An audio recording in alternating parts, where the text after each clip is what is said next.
नमस्कार दोस्तों, मैं Sandeep Sharma ESP Einstein science planet से। आज हम क्लास 8 क्यूरियोसिटी को एक नए फ्लेवर में करेंगे। इससे पहले हम डिटेल में कर चुके हैं। अब की बार क्लास 8 क्यूरियोसिटी को हम आधा घंटा पूरा चैप्टर विद इन आधे घंटे में 30 मिनट्स के आसपास हम पूरा चैप्टर करेंगे और इस तरह से पूरी बुक को करेंगे 1 बाय 1 चैप्टर्स।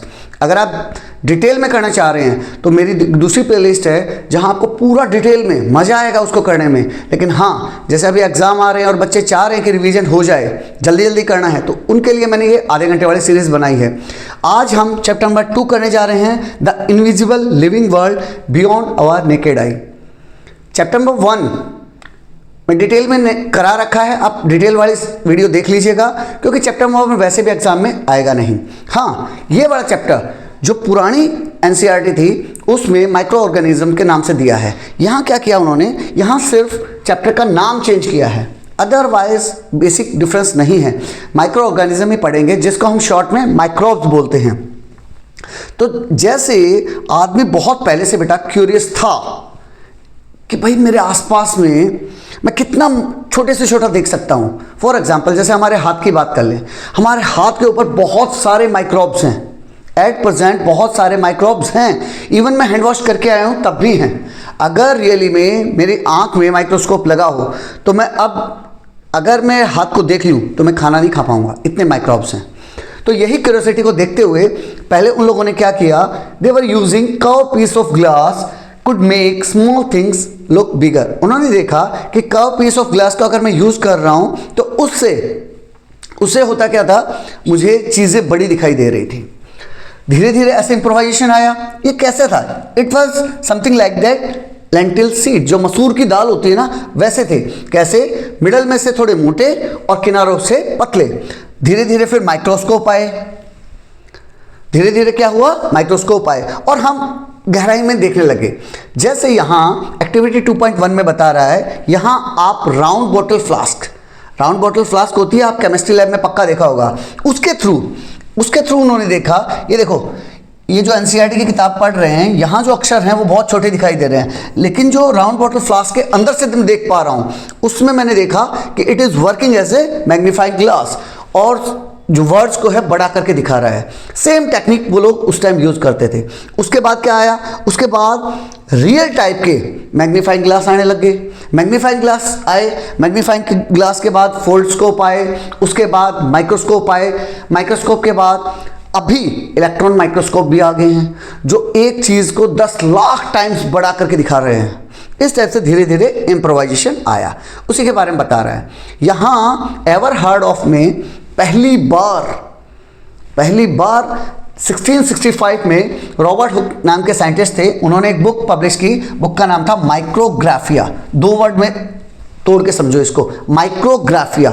माइक्रो मीन्स बहुत छोटी चीज़ के बारे में बताया। बेसिकली उन्होंने, ये बुक का फ्रंट पेज है जिसमें उन्होंने बताया कि बुक में उन्होंने शेल के बारे में बताया। कैसे बताया, उन्होंने एक thin slice of cork use किया। कॉर्क क्या होता है, लकड़ी का गुटका टाइप, उसको बहुत बढ़िया, बहुत गहराई में 200 to 300 टाइम्स बड़ा करके, जो इम्प्रोवाइज माइक्रोस्कोप बोल सकते हैं, उस टाइम में जो यूज किया था वो देखा उन्होंने।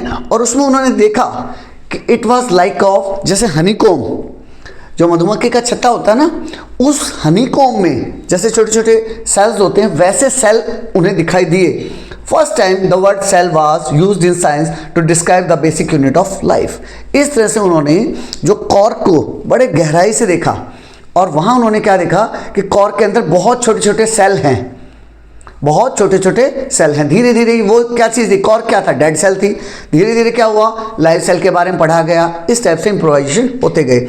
Around the same time in 1660s, उसी टाइम में एंटोनी वैन ल्यू हॉक नाम से एक दूसरे साइंटिस्ट थे जो कि बाद में फादर ऑफ माइक्रोबायोलॉजी के नाम से जाना गया। उन्होंने बैक्टीरिया एंड ब्लड सेल को माइक्रोस्कोप का यूज करते हुए देखा। बैक्टीरिया और ब्लड सेल जो कि बहुत ही छोटे होते हैं, उनको उन्होंने एंटोनी वैन ल्यू हॉक ने देखा, जिन्हें हम बाद में फादर ऑफ माइक्रोबायोलॉजी के नाम से जानते हैं। यहाँ उनके जो माइक्रोस्कोप यूज कर रखे हैं, पहली इमेज में आपको माइक्रोग्राफिया नाम की बुक दिखाई, दूसरी इमेज में ये रॉबर्ट हुक ने जो माइक्रोस्कोप यूज किया था वो दिखाया। ये जो सेल उन्होंने देखे, कैसे उन्हें फील हुए, वो दिखा रखा है। यहां से पहली बार कॉन्सेप्ट आया सेल का। सेल क्या होता है? Basically cell is a building block. जैसे हमारे घर में जहां भी आप अभी बैठे हो, तो वो घर है, बिल्डिंग है, वो कैसे बना? वो ईंट से बना है, ब्रिक से बना है। सिमिलरली हमारी पूरी बॉडी, कोई भी जानवर है, गाय, कुत्ता, भैंस, भालू, कोई भी चीज़, उसकी पूरी बॉडी भी सेल से बनती है। इवन प्लांट की पूरी बॉडी भी एक सेल से, धीरे धीरे सेल मिल के एक पूरी बॉडी बनाते हैं। सेम ऐसे ही यहाँ उसने प्याज के जो अपना ओनियन होता है, प्याज का सेल दिखाया कि प्याज का सेल कैसे उन्होंने करते हैं। तो प्याज के सेल को पहले काटा, पूरे प्याज को काटा, छीलने के बाद ये देख रहे हो ओनियन पील निकाल लिया, ओनियन बल्ब में से ओनियन पील निकाल लिया। उसके बाद उसके ऊपर सैफ्रनिन नाम का रेड कलर स्टेन डाल दिया। किस लिए डाला?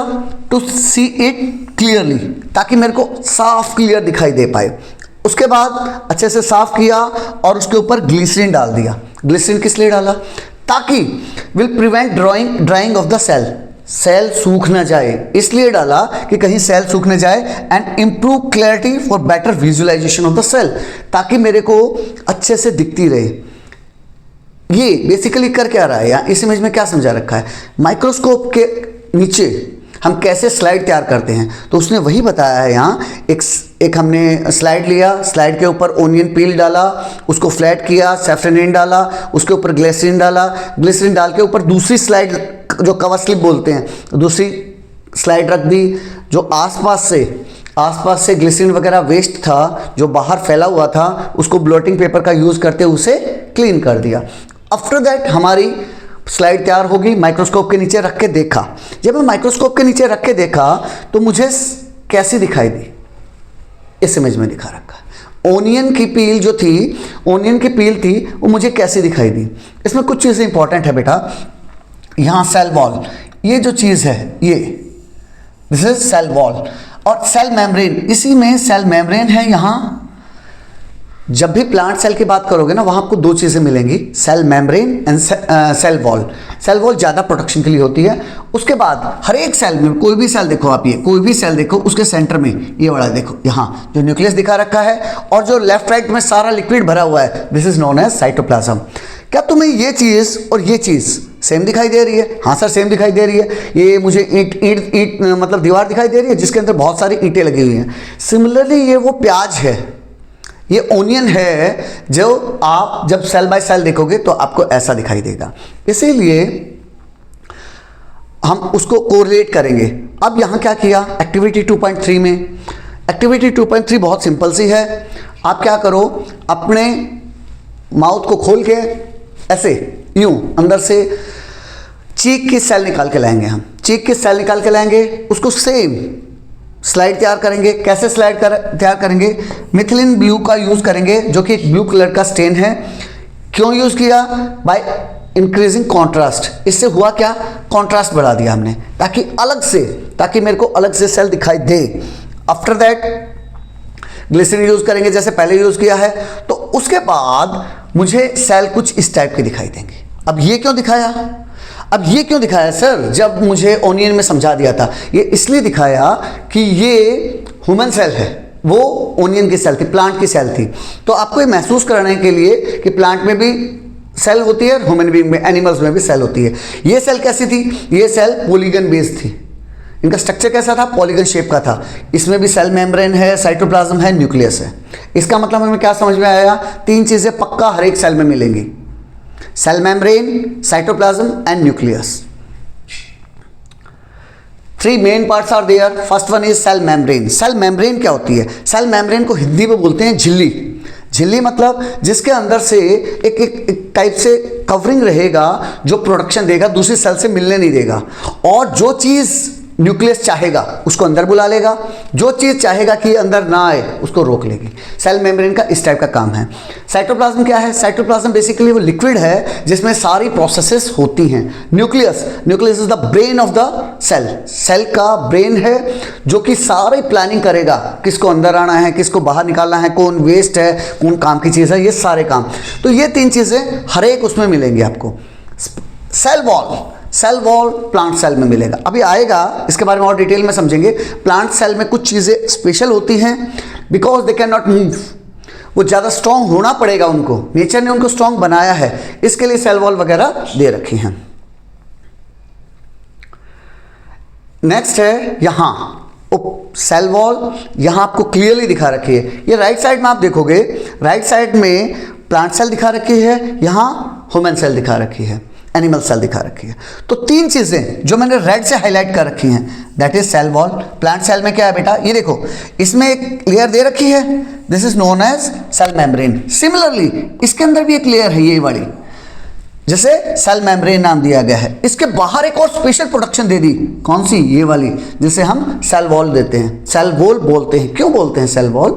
रीजन बीइंग, क्योंकि ये प्रोडक्शन एक्स्ट्रा प्रोडक्शन के लिए है। क्योंकि पेड़ जो हैं, अब आपको सर्दी लगी, आप तो अंदर आ जाओगे, रजाई ओढ़ के सो जाओगे, लेकिन क्या प्लांट ऐसे कर सकते हैं? नहीं, उनके लिए नेचर ने इसीलिए सेल वॉल अलग से डिजाइन करके दी।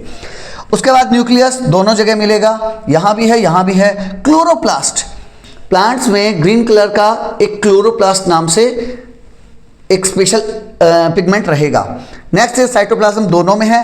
वैक्यूओल, वैक्यूओल प्लांट सेल में बहुत बड़ा होता है, एनिमल सेल में भी होता है, लेकिन बहुत छोटा होता है। इसमें वैक्यूओल बड़ा प्रोमिनेंट होता है, इसीलिए मैंने ये तीन चीजें अलग से की। माइटोकॉन्ड्रिया तीनों में रहेगा। इसके बाद बता रहा है, तो जैसे मैंने देखा ह्यूमन सेल में चीक सेल निकाली थी, वहाँ पॉलीगन शेप था। वेयर एज जब मैंने ऑनियन की सेल देखी तो वो ब्रिक टाइप दिखा रखी थी। तो क्या सर ह्यूमन के सब सेल एक जैसी होती हैं? नहीं, ह्यूमन में भी अलग अलग टाइप की सेल मिलेंगी। हर एक बॉडी पार्ट्स की सेल अलग अलग शेप की होंगी। जैसे यहाँ आपको समझा रखा है, जो हमारी मसल्स होती है, ये वाली मसल्स, मसल सेल इस टाइप से कुछ लंबी लंबी सी होंगी। ये नर्व सेल जो सिग्नल भेजने के काम आती है। मान लिया मुझे यहाँ किसी मच्छर ने काट लिया, तो दिमाग के पास सिग्नल जाना चाहिए कि मच्छर ने काटा है, तभी मेरा हैंड रिस्पॉन्ड कर पाएगा उस स्टिमुली के against. Basically it is a stimuli, मच्छर ने जो काटा दैट इज स्टिमुली, तो मेरा दिमाग रिएक्ट करेगा। तो वो सिग्नल कैसे जाएगा? वो जाएगा इस नर्व सेल के थ्रू। तो यहाँ आप देख पा रहे हो मसल सेल की शेप बिल्कुल अलग है, नर्व सेल की शेप बिल्कुल अलग है। इसी टाइप से हमारी बॉडी में जितने टाइप की सेल्स होती हैं वो डिफरेंट डिफरेंट टाइप्स की होती हैं, वही हमें समझा रखा है। What are the level of organization in the body of a living organism? Level of organisation कैसे है? जैसे आपके स्कूल का एग्जाम्पल लेते हैं। आपके स्कूल में आप स्टूडेंट्स भी हो, सभी स्टूडेंट्स क्या एक ही क्लास में जाते हो? नहीं, जो नर्सरी का बच्चा है वो नर्सरी में जाएगा, जो फिफ्थ का बच्चा है फिफ्थ में जाएगा, जैसे जैसे वो बढ़ता जाएगा ऐसे 11th में 12th में इस टाइप से जाएगा। बच्चों का एक अलग ऑर्गेनाइजेशन है। सिमिलरली आपका स्टाफ जो रहेगा, कोई अंकल आंटी होंगे जो पीएन होंगे, वो पीएन का काम करेंगे, सबको पानी वगैरह देंगे, वो सब काम करेंगे। कोई टीचर्स होंगे, कोई क्लर्क होंगे जो आपका एडमिन संभालेंगे, कोई वाइस प्रिंसिपल होंगे और सबसे ऊपर प्रिंसिपल होंगे। इस टाइप से एक हायरार्की रहती है, हर एक ऑर्गेनाइजेशन में रहती है। हर एक ऑर्गेनाइजेशन में इस टाइप की एक हायरार्की रहती है।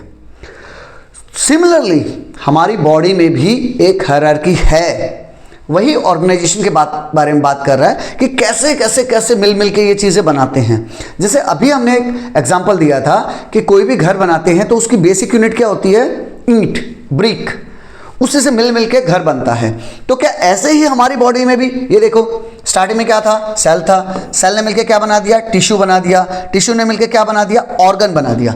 ऑर्गन, यहाँ स्टमक का ऑर्गन बना रखा है। और एक ऑर्गन क्या है? एक पार्ट है पूरे ऑर्गन सिस्टम का। यहाँ स्टमक देख पा रहे हो, यहाँ oesophagus, mouth, small intestine, large intestine and rectum. इस टाइप से मिलकर उसने क्या बना दिया बेटा? एक ऑर्गन सिस्टम बना दिया, पूरा एक ऑर्गन सिस्टम बना दिया। इस टाइप के कई सारे ऑर्गन सिस्टम मेरी बॉडी में हैं, आपको पता भी होगा। Excretion system, respiration system, digestive system, nervous system, इस टाइप के कई सारे ऑर्गन मिलके मेरी पूरी बॉडी बनाते हैं, जिसे हम ऑर्गेनिज्म बोलते हैं। यही चीज़ यहाँ समझा रखी है। सबसे पहले क्या होगा? सेल, टिश्यू, उससे बनेगा ऑर्गन, ऑर्गन से ऑर्गन सिस्टम बनेगा एंड देन ऑर्गेनिज्म। कोरिलेट करते हैं रियल लाइफ से। जैसे सबसे पहले क्या था? ब्रिक, ईंट। ईंट से मिलके क्या बना? पूरी दीवार बन गई सर। दीवार से मिलके क्या बना सर? पूरा कमरा बन गया। कमरे से मिलके क्या बना? पूरा फ्लोर बन गया सर। मेरी पूरी बिल्डिंग का एक फ्लोर बन गया। और इस टाइप से कई सारे फ्लोर मिलके मेरी पूरी बॉडी बन गई, मेरी पूरी बिल्डिंग बन गई। इसी टाइप से आप कोलेट कर सकते हो। The life of a complex living organism begins with a single cell. कोई भी कितना भी कॉम्प्लेक्स हो, जैसे हमारी बॉडी की बात कर रहे हैं, हमारी बॉडी बहुत ही कॉम्प्लेक्स सिस्टम है, इसमें हर एक चीज़ के लिए एक अलग सेल है, आँख के लिए, कान के लिए, हार्ट के लिए, लंग्स के लिए, है अलग अलग। हाँ सर है, कॉम्प्लेक्स है, किससे मिलके बनी है? स्टार्टिंग में क्या था? ये सिंगल सेल था, जिसे हम क्या बोलते हैं? एग। हम स्टार्टिंग में एक एग टाइप ही है, फादर के मदर के उससे मिलके बने, तो वो क्या था? एक सिंगल सेल था। The egg of any organism has an amazing ability to divide repeatedly to form a complete living being. Egg के पास कैरेक्टरिस्टिक्स होती हैं कि वो मल्टीप्लाई करता रहेगा और बहुत सारे सेल बना देगा और डिफरेंट टाइप के सेल बना देगा, डिफरेंट टाइप के ऑर्गेनिज्म मतलब ऑर्गन सिस्टम बना देगा, और ये ऑर्गन सिस्टम मिलके क्या बनाएंगे? पूरा ऑर्गेनिज्म बना देंगे। Such living beings are called multicellular organism. जैसे हमारी बात करें, हम क्या है बेटा? मल्टी सेल्यूलर ऑर्गेनिज्म है। यहाँ फिर ऑस्ट्रिच के अंडे के बारे में बताया है। ऑस्ट्रिच का अंडा जो सबसे बड़ा लार्जेस्ट सिंगल सेल है, उसके बारे में बताया है। अब आता है मेन कहानी, चैप्टर की पूरी जान। What are microorganism? नाम को समझो, इसको नाम को दो पार्ट में तोड़ लो। माइक्रो ऑर्गेनिज्म ऐसे ऑर्गेनिज्म जो बहुत ही छोटे हैं, that can not be seen with the naked eye. हम अपनी नंगी आंखों से नहीं देख सकते, उन्हें देखने के लिए हमें माइक्रोस्कोप, इलेक्ट्रॉन माइक्रोस्कोप कुछ ऐसा चाहिएगा। उन्हें हम माइक्रो ऑर्गेनिज्म कहेंगे, उन्हें हम माइक्रो ऑर्गेनिज्म कहेंगे। वो दिखाने के लिए आपको क्या किया उन्होंने? पॉन्ड वाटर ले गया, आपने पॉन्ड वाटर लिया, पॉन्ड वाटर में से जो भी ग्रीन ग्रीन सा दिखा, मैंने उसकी स्लाइड तैयार की। मैं बार बार रिपीट नहीं करूंगा, स्लाइड नॉर्मली वही तरीके यूज़ किए जाते हैं। स्लाइड तैयार की, स्लाइड तैयार करके उसको माइक्रोस्कोप के नीचे देखा तो मुझे कुछ हलचल दिखाई देगी, तो मैं कहूँगा they are microbes. Similarly soil का सस्पेंशन देखेंगे हम। यहाँ क्या किया उसने? मिट्टी ली, मिट्टी को पानी में घोल दिया, घोलने के बाद उसमें से कुछ पार्ट निकाला, उसकी स्लाइड तैयार की। स्लाइड तैयार करने के बाद उसको फिर मैंने माइक्रोस्कोप के नीचे देखा। जब माइक्रोस्कोप के नीचे देखा तो मुझे जैसे पॉन्ड वाटर में मुझे कुछ हलचल दिखाई दे रही थी, सिमिलरली यहाँ सॉइल के सब्सटेंस में, सॉइल के सैंपल में भी मुझे कुछ हलचल दिखाई देगी, जिसे हम माइक्रोब्स कहेंगे। वही बता रखा है, soil suspension contains a variety of tiny creatures. उसके अंदर भी टाइनी क्रिएचर्स होंगे, that can not be seen with the unaided I. Naked eye से हम उसे नहीं देख सकते हैं। The tiny creatures that can not be seen with the naked I R called micro organism. Micro means very small and organism means living things, या फिर shortcut में बोल दो तो आप माइक्रोब्स बोल सकते हैं उसे। अब उसी के बारे में बता रहा है कि आपने जब पॉन्ड वाटर लिया तो आपको वहां क्या क्या दिखाई दिए होंगे।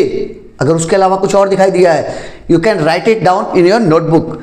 उन्हें जैसे इस बुक के हिसाब से उन्हें अमीबा दिखाई दिया होगा, which is a kind of protozoa, जो कैसा है? सिंगल सेल का बना हुआ है, मूव करता है, एंड उसकी शेप कैसी है? इरेगुलर शेप है। अब इसने ऐसे बना रखी है, मेरा मन किया मैं उसको ऐसे बना देता हूँ, ये लो, इरेगुलर शेप का है।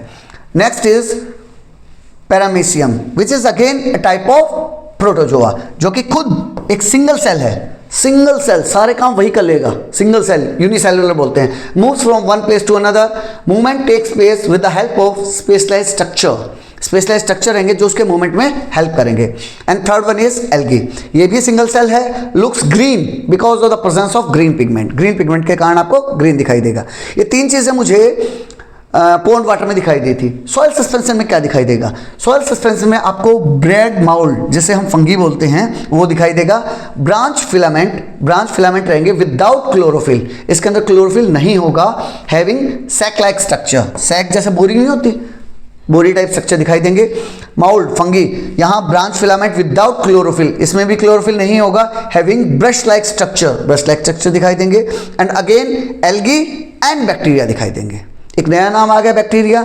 एल्गी तो हम पढ़ा ही, एक अलग अलग स्फेरिकल शेप में है, प्रेजेंस ऑफ क्लोरोफिल होगा, इसमें क्लोरोफिल होगा जो कि एक ग्रीन कलर का पिगमेंट है। Next is bacteria.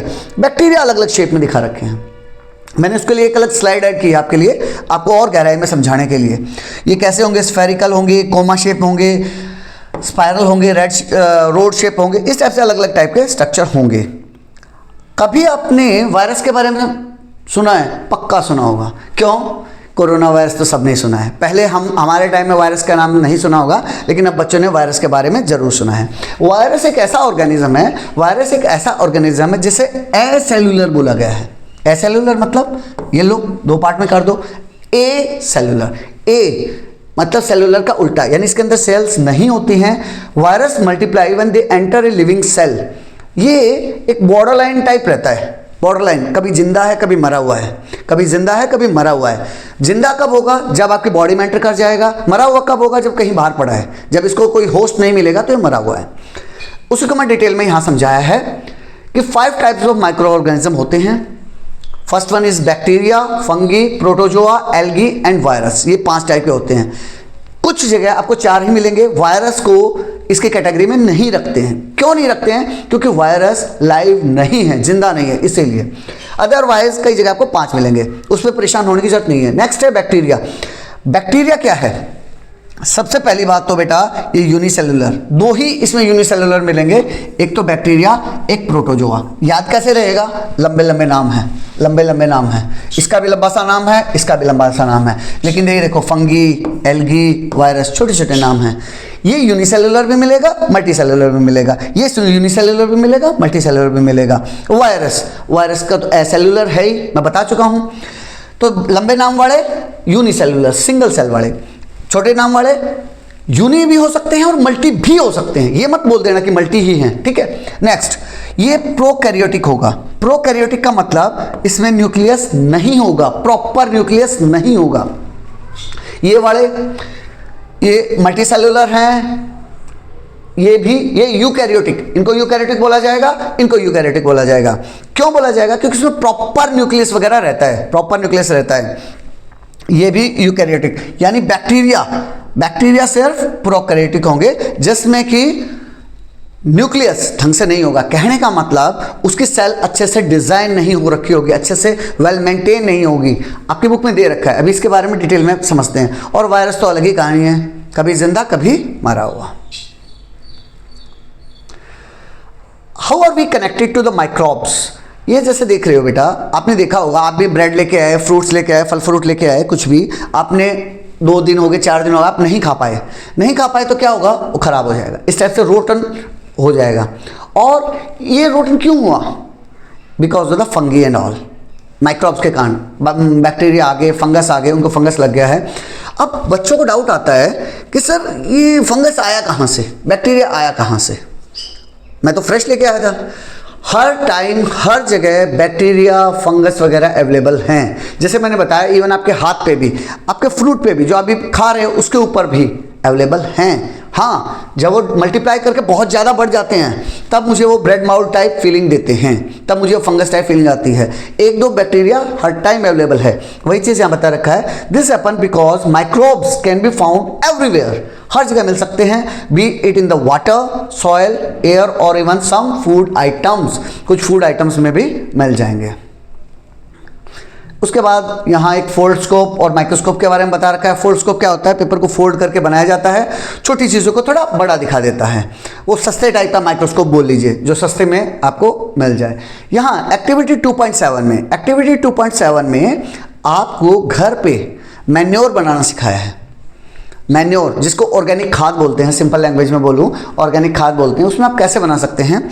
कुछ भी नहीं, आप एक कोई डब्बा वगैरह ले लीजिए, कोई गड्ढा खोद लीजिए, उसमें ड्राई लीव्स डाल दीजिए, वेजिटेबल पील्स डाल दीजिए, वेजिटेबल के छिलके हैं जो, वो डाल दीजिए, पत्ते डाल दीजिए, बीच में इसमें थोड़ा मिट्टी डाल दीजिए, मिट्टी की लेयर डाल दीजिए, पानी देते रहिए उसमें कभी कभी, काऊ डंग वगैरह डाल दीजिए, कुछ भी एनिमल एक्सक्रीटा, एनिमल का कुछ भी वेस्ट है वो डाल दीजिए। मीन्स लाइव चीज़ें जो भी मिल रही हैं आपको आसपास, उनका वेस्ट जो है उससे आप इजीली मैन्योर प्रिपेयर कर पाएंगे। मैन्योर का फ़ायदा क्या होगा? मैन्योर में एक तो केमिकल्स नहीं है, ये फ़ायदा होगा। मैन्योर में एक तो केमिकल्स नहीं है, आप उसको खेत में, आपके गार्डन में इजीली यूज़ कर सकते हैं। और ये नाइट्रोजन, फॉस्फोरस, पोटेशियम के अच्छे आपको अवेलेबल करा देगा। मैन्योर के बारे में बता रखा है। ये मैन्योर बना कैसे? Microorganism like fungi and bacteria act on the plant waste.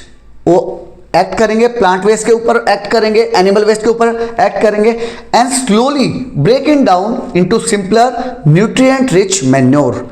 और उसको क्या करेंगे बेटा? ब्रेक करके न्यूट्रिएंट रिच मैन्योर तैयार कर देंगे।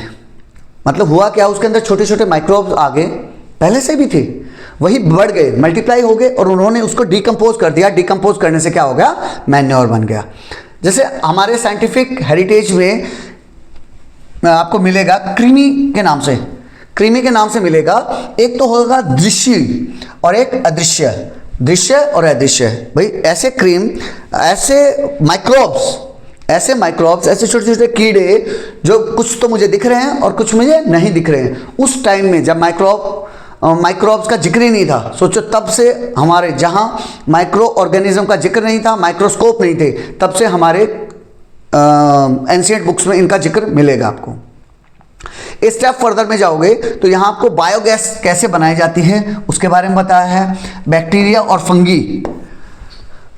फंगी का यूज करते हुए बायोगैस आप बना सकते हो, जिसमें carbon dioxide and methane gas निकलेगी, जिसको आप as a gas earlier time से जब हम लोग पढ़ते थे तो उस टाइम में बायोगैस घरों में यूज की जाती थी। जो आपके एनिमल वेस्ट वगैरह हैं, वेजिटेबल पील्स और प्लांट वेस्ट हैं, उनसे बायोगैस बनाई जाती थी और उनसे कार्बन डाइऑक्साइड और मीथेन गैस निकलती थी, जिससे आप कुकिंग वगैरह के लिए यूज कर सकते हैं। यहाँ एक साइंटिस्ट के बारे में बताया है। नेक्स्ट, इस एक्टिविटी में मैंने क्या किया, आटा लिया, दो अलग अलग उसमें डाला, बाउल ए में, बाउल बी में। उसमें क्या किया मैंने, एक बाउल में यीस्ट पाउडर ऐड कर दिया, यीस्ट पाउडर ऐड कर दिया, खमीर, जिसको हिंदी में क्या बोलते हैं, खमीर, इंग्लिश में बोलते हैं यीस्ट। जब भी आप भटूरा वगैरह, ये उसके अलावा क्या बोलते हैं, डोसा वगैरह, इडली वगैरह बनाते हैं तो यीस्ट का यूज़ किया जाता है, या फिर आपकी मम्मा इनो यूज़ करती होंगी, इनो भी वही चीज़ है। तो वो क्या करेगा, वो आपके आटे को सॉफ्ट बना देगा, फ्लफी बना देगा। यहाँ दो बाउल यूज़ किए हैं, तो यहाँ बताया उसने, in bowl A where yeast was added, bowl A में उसने यीस्ट ऐड किया था, हैज़ राइजन स्लाइटली, वो थोड़ा सा ऊपर बढ़ गया, यानी उसका साइज बढ़ गया है, बिकम फ्लफी, सॉफ्ट हो गया, जैसे केक बनाते हैं ना, केक में भी यीस्ट यूज किया जाता है, फ्लफी हो गया है। And has a different smell compare to the dough kneaded without yeast, और उसकी स्मेल भी चेंज हो गई है। स्मेल चेंज क्यों हो गई है, क्योंकि ये अपने साथ जब यीस्ट डेवलप करता है तो अल्कोहल छोड़ता है। अल्कोहल जो सिंपल लैंग्वेज में हम जैसे शराब बोलते हैं, थोड़ा सा अल्कोहल का कंटेंट छोड़ता है, जिससे कि उसकी स्मेल चेंज हो जाती है, अल्कोहल जैसी स्मेल हो जाती है, दारू जैसी स्मेल हो जाती है। और जो विदाउट यीस्ट किया वो कुछ नहीं है, सिर्फ उसमें आटा है और पानी है, इसलिए उसमें कुछ नहीं होगा। यीस्ट क्या है, yeast is a type of microorganism जो कि फंगी के अंडर में आता है। It belongs to a group of microbes called fungi. Fungi का ही एक टाइप है यीस्ट, जो हम डिस्कशन में आपको चार्ट दिखाया था उसमें यीस्ट दे रखा था। Yeast also respires and break down food to release energy for their growth and carry out life processes. Yeast break down कर देता है बेटा, और क्या करेगा, during this process carbon dioxide gas is released which forms bubble. जो carbon dioxide gas release होगी तो बबल बनाएगी, और ये जो बबल्स हैं यही आपके आटे को सॉफ्ट बना देंगे और फ्लफी बना देंगे। वो बबल्स के कारण ही जो केक है आपका सॉफ्ट होगा और फ्लफी होगा। Yeast also produces small amount of alcohol, जिससे मैं बता रहा था यीस्ट एल्कोहल छोड़ देगा, जिससे कि उसकी स्मेल चेंज हो जाएगी। उसके बाद यहाँ लैक्टोबैसिलस के बारे में बता रखा है। लैक्टोबैसिलस क्या है बेटा, जो दही में बैक्टीरिया होते हैं, दही में बहुत सारे टाइप के बैक्टीरिया होते हैं, एक बैक्टीरिया है लैक्टोबैसिलस। वो क्या करेगा, वो अपने आप को मल्टीप्लाई करेगा और दूध को दही में कन्वर्ट कर देगा। जैसे आपने देखा होगा मम्मी दही कैसे जमाती हैं, कुछ बच्चे बोलेंगे कि कुछ नहीं सर, अमूल का पैकेट ले आएंगे और दही बन जाएगा। नहीं, मैं वो पूछ रहा हूँ जो मम्मी दूध से दही बनाती हैं। तो क्या करती हैं, रात में दूध को थोड़ा हल्का सा गुनगुना गर्म करेंगी, उसमें दही ऐड कर देंगी और ढक के रख देंगी, थोड़ा गर्म एनवायरनमेंट में ढक के रख देंगी।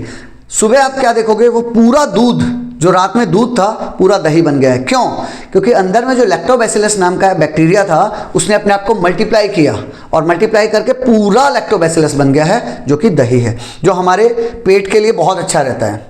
यहाँ वही चीज़ बता रखा है कि कैसे उसने ए में लैक्टोबैसिलस डाला, बी में नहीं डाला, एक को ए में गर्म किया, बी में नॉर्मल एनवायरनमेंट में रखा। तो आप क्या देखोगे, जहाँ गर्म किया था वहाँ लैक्टोबैसिलस मल्टीप्लाई हो जाएगा और मेरा पूरा दही बहुत अच्छे से जमेगा। यहाँ वही बता रखा है, the curd contains several type of bacteria, one of them is lactobacillus. बहुत टाइप के बैक्टीरिया होते हैं, एक का नाम क्या है, lactobacillus. This bacterium feeds on the sugar in the milk. ये क्या खाता है? जो मिल्क के अंदर शुगर है उसको खाता है, दैट इज लैक्टोज, जिसको लैक्टोज बोला जाता है। मल्टीप्लाइज, अपने आप को मल्टीप्लाई करता है, यानी बहुत ज़्यादा बन जाएगा।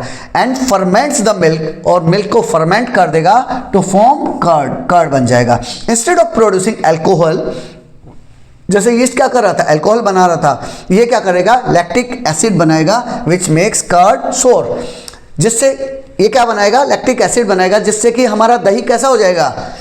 हमारा दही खट्टा हो जाएगा। These bacteria grow well in warm condition, ये वार्म कंडीशन में ग्रो करते हैं, इसीलिए कर्ड ए में बना, बी में नहीं बना, क्योंकि हमने ए को गर्म एनवायरनमेंट में रखा था। उसके बाद यहाँ राइजोबियम नाम के बैक्टीरिया के बारे में बात कर रहे हैं। राइजोबियम कहाँ मिलेगा बेटा? किसी भी टाइप की जो दालें हैं, दाल वगैरह में मिल जाएगा। यहाँ बता रखा है बीन्स में, मटर में, लेंटिल्स, जो आपके मसूर दाल वगैरह हैं, वहाँ जब आप उसकी जड़ देखोगे तो जड़ के अंदर राइजोबियम नाम का बैक्टीरिया मिलेगा। These bacteria trap nitrogen, nitrogen को ट्रैप कर लेगा from the air and make it useful for the plants. Air में बहुत सारी नाइट्रोजन है, लेकिन प्लांट्स उसको डायरेक्टली यूज नहीं कर सकते, उसको यूज करने के लिए उसको कन्वर्ट करना पड़ता है। ये काम कौन करेगा? राइजोबियम करेगा। इसको बोलते हैं सिम्बायोटिक रिलेशन, इन दोनों के बीच में, प्लांट के और राइजोबियम के बीच में सिम्बायोटिक रिलेशन हो जाएगा। प्लांट उसको खाना दे देगा और बोलेगा रह ले भाई तू मेरे घर में, कोई दिक्कत नहीं है। लेकिन राइजोबियम क्या करेगा? उसके लिए नाइट्रोजन, एटमॉस्फेरिक नाइट्रोजन को यूजेबल नाइट्रोजन में कन्वर्ट करके प्लांट को दे देगा, ले भाई तू भी मजे कर, मैं भी मजे करता हूं। उसके बाद कुछ दूसरे टाइप के माइक्रोब्स के बारे में बता रखा है। Microalgae are microscopic plant like organism. Microalgae क्या है बेटा? प्लांट जैसे ऑर्गेनिज्म है जो कि पानी में, मिट्टी में, हवा में मिलेंगे। They make their own food using sunlight. अब वो प्लांट जैसे हैं तो वो क्या करेंगे बेटा? अपना खुद का खाना बना लेंगे सनलाइट का यूज करके। While doing this they also release oxygen and produce more than half of the earth oxygen supply. पूरी अर्थ के ऊपर जितनी ऑक्सीजन है उसकी आधी माइक्रो एल्गी क्रिएट कर रहे हैं। They are rich in nutrients and serve as a food source for many aquatic animal, और बहुत सारे एक्वेटिक एनिमल के लिए खाने का भी काम देते हैं। सम लाइक स्पिरुलिना बहुत फेमस है बेटा। अभी आज के टाइम में जब बीमारियां बहुत ज़्यादा बढ़ गई तो जो स्पिरुलिना नाम का माइक्रोब्स है ये खाने में बहुत काम आएगा। Next is chlorella and diatoms are also use by human as health supplements. Health supplement, भाई मुझे ज़्यादा प्रोटीन चाहिए, ज़्यादा विटामिन चाहिए तो मैं इनका यूज़ कर सकता हूँ क्योंकि ये सिंपल हैं, सिंपल देसी चीज़ें हैं ये। यहाँ स्पिरुलिना के बारे में बता रखा है। ए माइक्रो एल्गी जो क्या है? एक माइक्रो एल्गी है, is called a super food. Super food कहा जाता है, क्यों? Because of its health benefits. Spirulina is a good source of vitamin B12, इसमें B12 मिलेगा, बहुत ज़्यादा प्रोटीन मिलेगा और उसके अलावा फैट एंड शुगर भी मिलेगा, तो है ना सुपर फूड। और फिर बाद में बता रखा है कि अगर आप चाहें तो इजीली स्पिरुलिना को अपने घर में डेवलप कर सकते हैं। पॉन्ड वाटर लेके आए, इस टाइप से उसको अपने घर में रख लिया, उसमें स्पिरुलिना थोड़ा सा डाल दिया, घुमा दिया, थोड़े दिन बाद उसको छान लो, छानने के बाद आपको इस टाइप के स्ट्रक्चर मिलेंगे जिसको आप इजीली कंज्यूम कर सकते हो, जो कि एक सुपर फूड है। नेक्स्ट आता है why is cell considered to be basic unit of life. Cell को बेसिक यूनिट ऑफ लाइफ क्यों कहा गया है? The body of all living organism are made up of tiny building blocks called cell. जैसे मैं explain कर चुका हूँ, सभी बिल्डिंग ब्लॉक्स, हमारी बॉडीज, प्लांट्स की बॉडी किससे बनी है? सेल से बनी है। The bodies of all plants and animal are made up of many cells, बहुत से सेल से मिलकर बनी है। Therefore they are called multicellular, इसीलिए उनको क्या बोला गया है? मल्टी सेलुलर ऑर्गेनिज्म बोला गया है। जैसे वो मल्टी सेलुलर ऑर्गेनिज्म है, इसी टाइप से कुछ माइक्रोब्स रहते हैं जैसे कि bacteria and protozoa are made up of just one cell, एक सेल से बने हैं। These that's why they are known as uni. Uni का मतलब सिंगल, वो क्या कहलाएंगे? यूनिसेलुलर ऑर्गेनिज्म कहलाएंगे। जैसे यहाँ दिखा रखा है बेटा, जो बैक्टीरिया की इमेज दिखाई है, बैक्टीरिया में अगर आप ध्यान से देखोगे तो जो ये न्यूक्लियस है ये देखो फैला फैला सा है, मतलब एक जगह ऐसे सेंटर टाइप से ये न्यूक्लियस नहीं बना दिया, फैला हुआ है, इसीलिए इसको न्यूक्लियोइड बोलते हैं। और यही रीज़न है, आप 9th क्लास में पढ़ेंगे, they are known as prokaryotic cell. अच्छे से डेवलप नहीं हुई है, इसका न्यूक्लियस अच्छे से डेवलप नहीं हुआ है, इसीलिए इसको न्यूक्लियस को तो न्यूक्लियोइड बोलेंगे और सेल को क्या बोलेंगे, prokaryotic cell.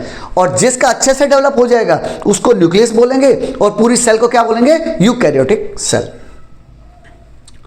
Like animal and plant cell, the cells of microbes are also surrounded by a cell membrane. उसको भी cell membrane ने कवर कर रखा है। Cells of fungi additionally have a cell wall. Fungus कैसा है, प्लांट जैसा है। फंगस कैसा है, प्लांट जैसा है। तो जैसे प्लांट में सेल वॉल होती है, जैसे प्लांट में सेल वॉल होती है, सिमिलरली फंगस में भी सेल वॉल होती है, but they do not have chloroplast. लेकिन जैसे प्लांट में क्लोरोप्लास्ट होता है, इसमें क्लोरोप्लास्ट नहीं होता है, so they can not make their own food, इसलिए अपना खुद का खाना नहीं बना सकते through the photosynthesis. Bacteria do not have a well defined nucleus, जैसे अभी भी मैंने बताया, बैक्टीरिया के अंदर वेल डिफाइंड न्यूक्लियस नहीं होता है और न्यूक्लियर मेम्ब्रेन नहीं होती है, instead they have a nucleoid, इसीलिए उसे न्यूक्लियोइड कहा गया है। ऐसा ही बताया गया है। इसी के साथ आपका ये चैप्टर यहाँ खत्म होता है। अगर आपको आधे घंटे वाली सीरीज समझ में आई हो, कुछ और इम्प्रोवाइजेशन चाहिए, तो प्लीज कमेंट कीजिएगा। With this I am signing off. जय हिंद, जय भारत।